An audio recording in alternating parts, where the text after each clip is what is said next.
नमस्कार सर्वांना, श्री स्वामी समर्थ। एका ताईंची मला कमेंट आली होती की ताई, जेव्हापासून स्वामी सेवा सुरू केली तेव्हापासून अजून जास्त अडचणी वाटतायत आणि कधी कधी असं वाटतं की स्वामी सेवा सोडून द्यावी। असं का होतं? तर आपण आज त्याच विषयावर बोलणार आहोत। बघा, बऱ्याच जणांसोबत असं होतं, जे नवीन स्वामी सेवेकरी आहेत त्या बऱ्याच जणांसोबत असं होतं की स्वामींची सेवा सुरू केलेली आहे आणि ज्या काही अडचणी आहेत त्या अजून जास्त वाढलेल्या आहेत। म्हणजे बघा, आपण जे भक्त आहोत ते स्वामींच्या सेवेमध्ये आपल्या अडचणी सोडवण्यासाठी किंवा आपल्या संसारिक जे काही प्रश्न आहेत ते सोडवण्यासाठी आपण येत असतो। पण जेव्हा स्वामींची सेवा आपण सुरू करतो तर बऱ्याच जणांना हा अनुभव येतो की आमचे जे काही प्रॉब्लेम्स आहेत, आमच्या ज्या काही अडचणी आहेत त्या अजून जास्त वाढलेल्या आहेत। मग त्यामागचं नक्की कारण काय? मग असं का होतं? मग आम्ही तर स्वामी सेवा करत आहोत, आमच्या अडचणी कमी व्हाव्यात म्हणून आम्ही स्वामी सेवा करत आहोत, पण स्वामी सेवा सुरू केल्यावर आमच्या अजून जास्त अडचणी वाढलेल्या आहेत। असं का होत असेल? बघा, तर सगळ्यात महत्त्वाचं हे आहे की जेव्हा आपण स्वामींची सेवा सुरू करतो तेव्हा सगळ्यात आधी स्वामी एकच काम करतात, ते म्हणजे आपले भोग कमी करत असतात। आता आपल्या वाटेत येणारे जे काही भोग असतील, जे काही आपले प्रारब्ध आहेत, जे काही आपल्या अडचणी आहेत त्या आपल्या मार्गामध्ये ते आणत असतात। जेणेकरून काय होतं, बघा, आपण जे काही कर्म केलेले आहेत, मागच्या जन्मीचे असो या जन्मीचे असो, त्या कर्माचं फळ आपल्या सगळ्यांना भोगावंच लागतं। आणि हे एक शाश्वत सत्य आहे की कर्माचं फळ सगळ्यांना भोगावंच लागतं आणि आपले जे काही भोग आहेत, आपले जे काही प्रारब्ध आहेत ते आपले भोगूनच संपत असतात। त्यासाठी कोणीही काही करू शकत नाही। आपण सेवा करतो, त्या सेवेमुळे काय होतं की आपला जो भोगाचा त्रास आहे किंवा आपले जे काही संकट आहेत त्याची तीव्रता कमी होत असते, पण आपले जे भोग आहेत ना ते आपल्याला भोगूनच संपवावे लागत असतात। म्हणून बघा, आपले आता कर्म, या जन्मीचे आपल्या सगळ्यांना आपले कर्म माहीत आहेत, पण मागच्या जन्मीचे कोणालाही आपले कर्म माहीत नाही की आपण काय कर्म केले असतील, चांगले असतील का वाईट असतील, ते फक्त आपल्या स्वामींना माहीत आहे। आणि आपण या जन्मात सुद्धा मागच्या जन्मीचे कर्म आपण सोबत घेऊन येत असतो, त्या कर्माचं फळ आपल्याला भोगावंच लागत असतं। ते भोग जे आहेत ते आपल्याला भोगावेच लागतात आणि म्हणून आपल्या जीवनामध्ये संकटांचा, अडचणींचा सामना करावा लागत असतो। बघा, पण जेव्हा आपण स्वामींची सेवा सुरू करतो तेव्हा स्वामी काय करतात की आपले जे काही भोग आपल्याला भविष्यामध्ये भोगावे लागणार आहेत, आपल्या ज्या काही अडचणी आहेत, आपले जे काही संकट आहेत ना, ते सर्वात आधी ते आपल्या मार्गामध्ये आणत असतात। त्यामुळे काय होतं की आपले ते भोग भोगून होतात आणि त्यानंतर आपलं आयुष्य हे सुखकर होत जातं। जेव्हा आपण स्वामींची सेवा सुरू करतो ना, त्या भोगांचा जो काही त्रास आहे, जे भोग आपल्याला खूप जास्त भोगावे लागणार आहेत त्यांचं जे काही प्रमाण आहे किंवा जो काही त्रास आहे भोगांचा, तो खूप प्रमाणात कमी होऊन जातो। जितकी जास्तीत जास्त आपण सेवा करतो तितका आपला भोगांचा त्रास हा कमी होतो, त्या संकटांची तीव्रता, अडचणी या कमी होत असतात। म्हणून आपल्याला स्वामी सेवा करायची असते। नाही तर काही जणांना असं वाटतं की मी स्वामी सेवेत आलेली आहे। आता आपण सगळेजण स्वामी सेवेत फक्त याच गोष्टीमुळे आलो आहोत की आपल्या इच्छा पूर्ण व्हाव्यात किंवा आपल्याला काही अडचणी आहेत। आपण सगळेजण सांसारिक आहोत, आपल्याला सगळ्यांना काही ना काही अडचणी आपल्या जीवनामध्ये आहेत आणि त्या सोडवण्यासाठी आपण स्वामींची सेवा सुरू केली आहे। परंतु बऱ्याच जणांना हा अनुभव येतो की स्वामींची सेवा सुरू तर केली आहे, परंतु आम्ही आमच्या अडचणी सोडवण्यासाठी स्वामींची सेवा सुरू केली आहे, पण स्वामींची सेवा सुरू केल्यावर आमचा अजून जास्त अडचणी वाढत आहे। मग स्वामींची सेवा करून काय फायदा? मग स्वामींची सेवा करू नये का? आणि एका पॉइंटला असं होतं ना की ते स्वामींची सेवा सोडून देतात। पण बघा, ही ते सगळ्यात मोठी चूक करत असतात, कारण की स्वामी आपल्या मार्गामध्ये आधी आपले भोग आणत असतात आणि जेव्हा आपल्या भोगांचा त्रास जो आहे तो आपला भोगून होतो, आपले संकट असतील, अडचणी असतील, जे आपल्या जीवनामध्ये भोगावे लागणार आहे, ते स्वामी आपल्या सर्वप्रथम आपल्या मार्गात आणतात। आणि जेव्हा आपला भोगाचा त्रास संपतो किंवा आपले जे काही भोग आहेत ते भोगून होतात, त्यानंतर आपलं आयुष्य हे खूप सुखी असतं। आणि लक्षात घ्या, स्वामींना सुद्धा काही आनंद नाही मिळत की आपल्याला अडचणीत पाहून, दुःखात पाहून, संकटात पाहून, पण ते आपलेच कर्म असतात, कुठेतरी आपणच ते वाईट कर्म करून ठेवलेले असतात आणि त्याचं फळ आपल्याला भोगावं लागत असतं। या जन्माचे कर्म आपल्याला माहीत असतील, आपण काय वागलो आहे, कशी कर्म केली आहेत, कशी नाही, पण मागच्या जन्माचे कर्म आपल्याला कोणालाही माहीत नाही। कळत न कळत आपल्या हातून काही चुका घडल्या असतील किंवा घडत असतील, त्या कर्माचे फळ आपल्याला भोगावे लागत असतात। आणि मग आपण म्हणतो की मला माझ्या जीवनामध्ये खूप संकटे आहेत, खूप अडचणी आहे, खूप दुःख आहे, पण त्यामागचं कारण नेमकी हे आहे की ते कर्म हे आपलेच असतात आणि त्या कर्माचंच फळ आपल्याला आपल्याला भविष्यामध्ये भोगावं लागत असतं। म्हणून आपल्याला आपले कर्म चांगले ठेवून स्वामींची सेवा सुरू करायची असते। बघा, आता या आधीचे कर्म आपले कसे असतील कसे नाही ते सगळं जाऊ द्या, पण जेव्हापासून आपण स्वामींची सेवा सुरू करतो तेव्हापासून आपल्याला आपले कर्म चांगलेच ठेवायचे आहेत। दुसऱ्यांबद्दल ही आदराची भावना ठेवायची आहे, दुसऱ्यांबद्दल आपल्याला चांगले विचार करायचे आहेत आणि दुसऱ्यांचं जेव्हा आपण चांगलं बघतो किंवा दुसऱ्यांसाठी आपण जेव्हा स्वामींना प्रार्थना करतो तेव्हा स्वामी आपलं पण चांगलं करत असतात। आणि स्वामींना पण असेच भक्त आवडतात की ज्यांचं मन हे निर्मळ आहे, ज्यांचं मन साफ आहे, ज्यांच्या मनात इतरांबद्दल कुठलाही द्वेष नाही, अशाच भक्त स्वामींना आवडत असतात। म्हणून जेव्हा आपण स्वामींची सेवा सुरू करतो किंवा आपण जेव्हा स्वामींची सेवा करतो तेव्हा आपलं मन आपलं निर्मळ असायला पाहिजे।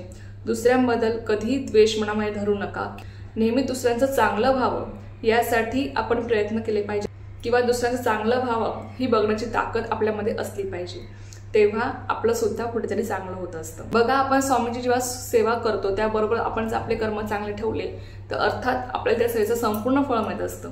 पण तुम्ही एकीकडे कितीही सेवा करा, तासनतास बसून तुम्ही कितीही पारायणे करा, कितीही जप करा, पण जर दुसरीकडे तुमचे कर्म चांगले नसतील तर तुम्हाला त्या सेवेचं कधीच फळ मिळणार नाही, कारण की तुमचे कर्म चांगले नाही।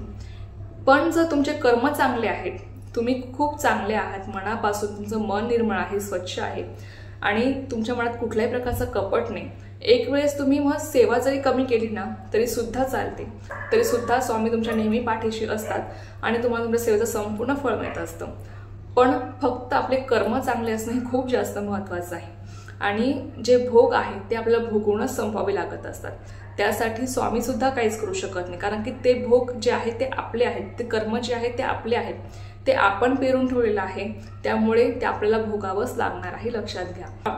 आणि म्हणूनच काही काहींच्या बाबतीत असं होतं ना की स्वामी सेवा सुरू केल्यावर त्रास जो काय तो अजून वाढतो, आपल्या अडचणी संकटे अजून वाढतात। हेच त्यामागचं एकमेव कारण आहे की स्वामी ते भोग जे आहेत ते आपल्या वाटेत आणत असतात, स्वामी आपल्याला घडवत असतात। एक भक्त म्हणून आपण कसं असलं पाहिजे, आपला मीपणा पूर्णपणे लीन होऊन जातो जेव्हा आपण स्वामींची सेवा मनापासून रोज करत असतो। तुम्ही कुठलाही स्वामी भक्त बघा, जो मनापासून पूर्ण स्वामींची सेवा करतो ना तो स्वामी भक्त खरंच मनाने खूप चांगला असतो, त्याच्या मनात कधी कोणाबद्दलही द्वेष नसतो किंवा तिरस्काराची भावना नसते किंवा त्याच्या मनामध्ये कुठलाही कपट नसतो, कारण तो एक स्वामी भक्त आहे। आणि स्वामी पण तेच काम करतात की आपल्या भक्ताला ते घडवत असतात। बघा, जसं की सोनं भट्टीमध्ये तापतं तेव्हा जेव्हा जर आपल्याला शुद्ध सोनं हवं असेल तर जेव्हा ते सोनं तापतं त्या तापल्यानंतर जो गाळ जो उरतो ना तो खाली असतो आणि शुद्ध सोनं हे वरती राहत असतं, मग त्यासाठी पण त्याला त्यातून जावं लागत असतं। म्हणून आणि स्वामी सुद्धा मग तेच आपल्या बाबतीत करतात की आपल्या भक्तांना ते आधी घडवत असतात, आधी जे आपले त्रास आहेत, जे आपले भोग आहेत ते आपल्या वाटेत ते आणत असतात आणि त्यानंतर आपले जेव्हा ते भोग भोगून होतात, आपल्यावरची जी काही संकटे आहेत, अडचणी आहेत, दुःख आहेत, ती जेव्हा संपतात तेव्हा आपलं आयुष्य हे खूप सुखकर बनत जातं, कारण की आपण आपल्या कर्माची फळं भोगली आहेत। फक्त एवढंच आहे की जेव्हा आपण स्वामींची सेवा सुरू करतो ना तर आपल्याला जो भोगाचा त्रास जास्त होणार होता तो खूप बऱ्याच प्रमाणात स्वामी कमी करत असतात। आपल्या भक्ताला दुःखात त्रासात बघून स्वामींना आवडत नाही, पण बघा ती कर्म आपली असतात, त्यामुळे त्याचं फळ पण आपल्याला भोगावं लागणार असतं आणि ते आपल्याला भोगावंच लागणार असतं, त्यामुळे त्याला स्वामी पण काही करू शकत नाही। त्यासाठी बघा आपले कर्म आपल्याला चांगले ठेवून आपल्याला स्वामींची सेवा करायची असते आणि त्यामुळेच स्वामी आपल्या मार्गात सर्वप्रथम आपले भोग आणतात, आपल्या अडचणी आहेत, दुःख आहेत ते अजून वाढतात, ते त्यामुळेच वाढतात की स्वामी आधी ते आपले भोग आपल्याकडनं भोगून घेतात, त्यानंतर आपल्या ज्या काही इच्छा आहेत, ज्या काही आकांक्षा आहेत त्या स्वामी पूर्ण करत असतात आणि आपल्या अपेक्षापेक्षाही आपल्याला खूप जास्त देऊन जातात। पण त्यासाठी आधी आपल्याला काही काळ त्रास काढावा लागतो, कारण की ते आपलेच कर्म असतात आणि ते आपलेच भोग असतात जे आपल्याला भोगायचे असतात। म्हणून लक्षात घ्या की जरी तुमचा त्रास वाढला असेल स्वामी सेवा सुरू केल्यावर तरी सुद्धा अजिबात न डगमगता स्वामींवर तीळ मात्रही शंका घेऊ नका की असं का होत आहे। फक्त तुम्हाला तुमची स्वामींची सेवा सुरू ठेवायची आहे, अगदी मनापासून पूर्ण श्रद्धेने।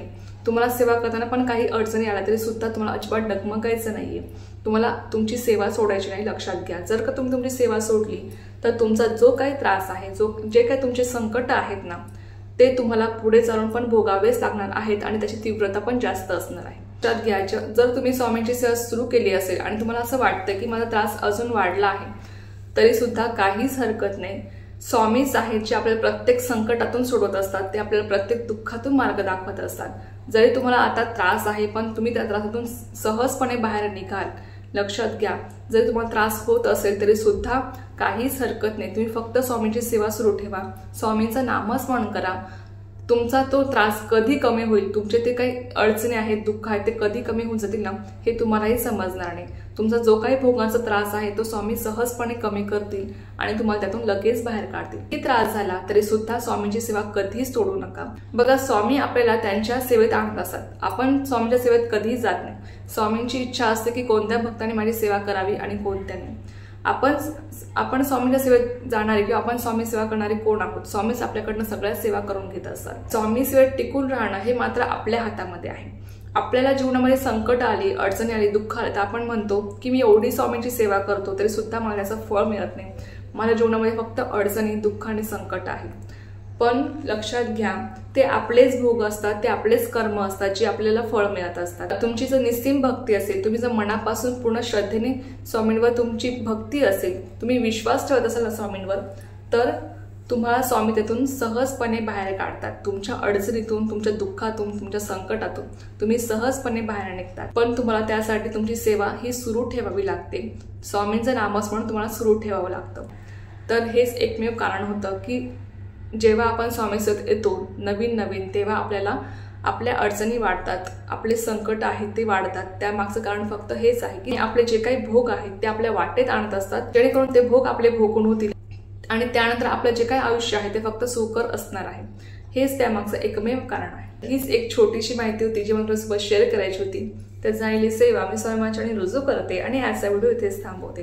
तुम्हाला ही माहिती आवडली असेल तर व्हिडिओला लाईक, शेअर, सबस्क्राईब करायला विसरू नका।